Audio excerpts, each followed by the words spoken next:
ataza kufira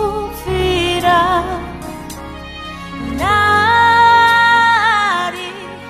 kubuane mbesi yandeka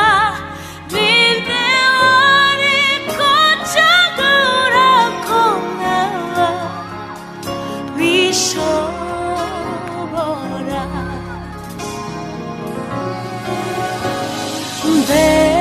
mbesi yes ataza ku